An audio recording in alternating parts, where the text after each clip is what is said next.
Você acabou de ver duas explicações míticas sobre a origem do mundo. Agora vejamos como o surgimento da filosofia representou uma ruptura com essas explicações.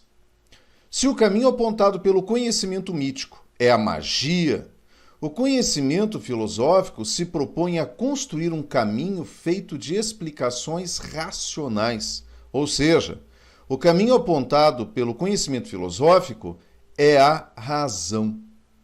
Usar a razão para explicar a natureza do mundo, ou a physis, para entender a origem das coisas, foi o que fizeram os primeiros filósofos, conhecidos como pré-socráticos. Com os pré-socráticos, a partir do século VI a.C., nasceu o conhecimento filosófico.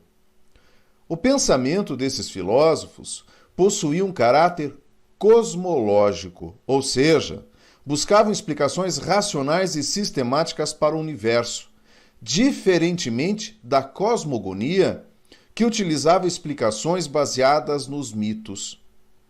Veja um exemplo do que seria uma explicação cosmológica e, portanto, racional acerca do mundo, mais especificamente uma explicação sobre o dia, a noite e o sol. O filósofo pré-socrático, Anaxímenes de Mileto, ao procurar entender e explicar por que dia e noite se sucediam, ele chega à seguinte conclusão: a Terra era plana e estava suspensa no espaço pelo ar. E, na verdade, o Sol não se punha, mas gravitava ao redor da Terra. E nesse movimento orbital, acabava sendo encoberto pelas regiões mais elevadas, que ficavam ao norte da Grécia, como você pode observar na ilustração. Anaxímenes não foi o único filósofo a dar uma explicação cosmológica. Antes dele, Tales de Mileto e depois Pitágoras de Samos, Aristóteles e Cláudio Ptolomeu, dentre outros, também deram sua contribuição para explicar o cosmos de forma racional. Tales de Mileto foi quem trouxe para a Grécia princípios geométricos e astronômicos da geometria do Egito. Acreditava ele ser a Terra um disco plano em uma vasta extensão de água. Ainda segundo o filósofo, seria a água a origem de todas as coisas, pois quando densa, transforma-se em terra, aquecida em vapor, os gases. Ao se resfriar, a água assume o estado líquido, e nesse eterno movimento desenvolveu novas formas, inclusive formas de vida. Pitágoras, diferentemente de Tales de Mileto, dizia que a Terra e a Lua eram esféricas, e foi o primeiro a chamar o céu de cosmos. Aristóteles não era um pré-socrático, e sua importância na filosofia se funda em suas ideias acerca da ética, da política e da lógica. Mas o filósofo também contribuiu com a cosmologia ao explicar que as fases da Lua estão relacionadas à fase iluminada pelo Sol voltada para a Terra. Explicou os eclipses da Lua e do Sol. Suas observações acerca dos eclipses lunares o fizeram concluir e defender a ideia de que a Terra era esférica, uma vez que, durante um eclipse lunar, a sombra da Terra na Lua era redonda. Já na era cristã, outro pensador grego, Cláudio Ptolomeu, matemático, astrônomo, geógrafo. Supostamente ele nasceu numa colônia grega no Egito. Não se sabe exatamente o ano em que nasceu ou morreu. Mas, segundo a tradição, acredita-se que tenha vivido provavelmente entre os anos 90 e 168 em Alexandria, que na época era um importante centro cultural. Como muitos antes dele, também se aventurou a explicar racionalmente o cosmos. Sua obra mais importante é conhecida como o Alma Gesto, o Grande Astrônomo. É um compêndio formado por 13 livros, em que dentre tantas coisas, apresenta e argumenta em favor da ideia de que a Terra é o centro do universo, ou seja, de uma teoria geocêntrica. Ptolomeu aperfeiçoou a teoria geocêntrica desenvolvida pelos primeiros astrônomos, como Hiparco de Niceia, lá no século II a.C. Nesse modelo, a Terra estaria fixa no centro do universo, e ao redor dela giravam a Lua e os planetas em movimentos esféricos. E na última esfera imaginária estariam as estrelas fixas. O modelo de Ptolomeu existiu sem grandes questionamentos até o século XVI, quando foi confrontado pela teoria heliocêntrica de Nicolau Copérnico. Poderíamos dedicar um curso inteiro só para falar sobre a contribuição dos filósofos dos primeiros séculos desde o surgimento da filosofia, mas não é essa a finalidade da disciplina de filosofia do direito. Se no seu surgimento a filosofia possui um caráter cosmológico, com o passar do tempo, isso foi mudando. O cosmos, a partir do século V a.C., foi perdendo seu lugar para o homem. A filosofia deixava de ser cosmológica e ganhava um viés antropológico. Não que as preocupações cosmológicas tenham desaparecido, mas a política, a ética, a teoria do conhecimento e a estética ficaram com a maior parte da atenção dos filósofos. Quem primeiro encaminhou a reflexão nessa direção foi um grupo de filósofos conhecidos como sofistas. Os sofistas se tornaram famosos por sua habilidade retórica e por sua capacidade de persuasão, importantes ferramentas num governo democrático, como era o da cidade de Atenas. Para que saiba um pouco mais sobre os sofistas, eu vou pedir que você assista um trechozinho de um vídeo. Voltando então à linha do tempo que estávamos mais ou menos seguindo, nos encontramos de volta à Grécia da Antiguidade Clássica. Um século depois dos filósofos naturalistas Heráclito e Parmênides, chegamos agora aos sofistas. Os pré-socráticos tinham uma vida de estudos baseada nas forças da natureza, por isso são conhecidos como filósofos naturalistas. Para os sofistas, esses assuntos eram coisas tolas, que na verdade não tinham influência direta na hora de ajudar um cidadão grego a se livrar de um problema pessoal, por exemplo. Com esta mudança, o objetivo de estudo deixou de ser a natureza para se tornar a arte da persuasão, que teria muito mais importância a partir de então.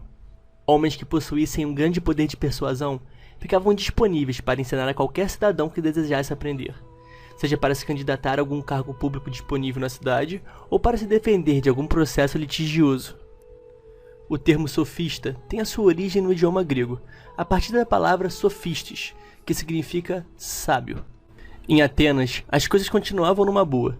Atenas era uma sociedade democrática, o que quer dizer que nas decisões públicas, o voto de todos os cidadãos era levado em conta, exceto de algumas pessoas que não tinham direito ao voto: mulheres, escravos, homens menores de 18 anos e estrangeiros, porque eles não eram cidadãos. Surgiram pessoas que, por serem muito sábias, conseguiam manipular o voto de outras pessoas, através da linguagem, de frases bem boladas e de artimanhas do discurso. Essas pessoas, que conhecemos pelo nome de sofistas, chegaram à conclusão de que verdade era o que podia ser provado que era verdade. Não existe verdade senão no discurso, e o discurso está na boca de quem sabe articular melhor as palavras. Logo, a verdade está na mão dos sofistas. Sendo assim, por serem mestres do discurso, eles começaram a vender defesas, mais ou menos como um advogado faz hoje em dia, e a vender conhecimento, cobrando caro por aulas de retórica, ou seja, a arte do discurso, para jovens aprendizes. Já que o poder de discurso era algo fundamental na democracia, visto que o cidadão ateniense se destacava pela sua capacidade de discurso e pela sua participação na política, visto como uma atividade fundamental e nobre. Por isso, tais aulas eram tão requisitadas, a fim de aprimorar a capacidade de discurso e retórica de quem pagasse por isso. Para Aristóteles, os sofistas ensinavam a argumentação a respeito de qualquer tema, mesmo que os argumentos não fossem válidos, ou seja, não estavam interessados pela procura da verdade, e sim pelo refinamento da arte de vencer discussões. Um bom exemplo de sofística é o do sofista Górgias, que era mestre da retórica e que proferiu um discurso certa vez, convencendo a todos de que Helena era a única culpada pela guerra de Troia. O que não era de fato verdade, pois Helena foi apenas o estopim da guerra. O rei Agamenon estava unificando a Grécia Antiga e precisava de um pretexto para destruir Troia, uma importante rota comercial na época, e o rapto da princesa Helena foi apenas um pretexto para entrar em guerra contra os troianos. No dia seguinte, o mesmo sofista Górgias convidou os mesmos ouvintes para ouvirem outro discurso, e dessa vez ele convenceu as mesmas pessoas de que Helena era inocente. O que vale ressaltar aqui é a habilidade de discurso dos sofistas. Pode-se fazer aqui uma relação da sofística com uma escola muito posteriormente chamada de relativismo, que vamos discutir mais tarde. Não acreditando numa verdade universal, qualquer coisa pode ser verdade, desde que olhada pelo ângulo certo. Na Atenas da época do regime de Péricles, não havia um sistema público de ensino superior, então os jovens que podiam pagar por instrução recorriam aos sofistas, a fim de se prepararem para as dificuldades que enfrentariam na vida adulta. Uma delas era imposta pelo exercício da democracia. O termo sofista não corresponde, portanto, a uma escola filosófica, e sim a uma prática.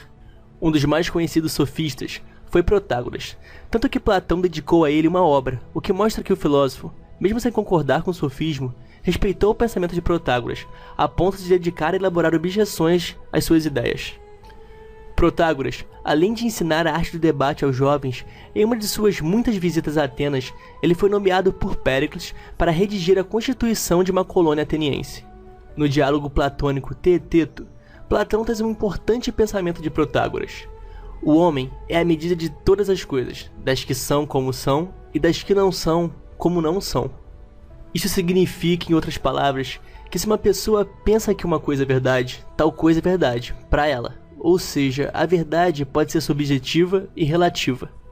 E para Protágoras, como não há uma verdade objetiva e absoluta, a verdade sempre seria relacionada aos indivíduos. Protágoras foi o primeiro homem a dizer que em relação a qualquer assunto, existem sempre duas afirmações contraditórias. Mais adiante, Platão questionaria tal conceito de verdade relativa, dizendo que se todas as crenças são verdadeiras, a crença de que nem todas as crenças são verdadeiras também é. A técnica argumentativa dos sofistas foi registrada por Protágoras em sua obra A Antilogia. Para ele, era preciso aprender a argumentar pró e contra determinada posição, pois todas elas são verdadeiras. A antilógica era um bom recurso para se preparar para debates, pois ao se conhecer profundamente os principais argumentos contra e a favor de determinado assunto, é possível defender bem qualquer posição tomada e objetivar com eficácia os argumentos dos adversários.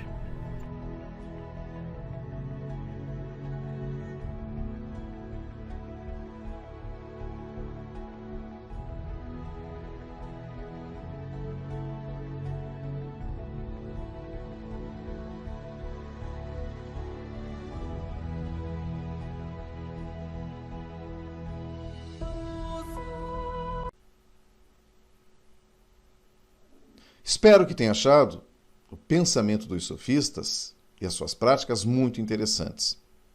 Até porque os sofistas eram o alvo das críticas dos filósofos, como Sócrates, por exemplo, que condenava o fato desses filósofos se importarem mais com a capacidade persuasiva dos argumentos que com a verdade das coisas. Protágoras, um dos principais sofistas, afirmava que o homem é a medida de todas as coisas. Máxima que traduz o relativismo dos sofistas diante do mundo. Para os sofistas, não há verdades no mundo, apenas o que é dito sobre ele. E a verdade, para os sofistas, está na adequação do discurso à compreensão que as pessoas possuem do mundo. Os sofistas também eram criticados por fazerem do conhecimento um negócio que apenas os mais ricos podiam pagar, pois estavam interessados em aprender a persuadir os cidadãos presentes nas assembleias que decidiam os destinos da cidade em favor dos seus interesses. Independentemente das críticas, o fato é que foram os sofistas os primeiros a direcionarem a reflexão filosófica para a compreensão do homem e de suas potencialidades.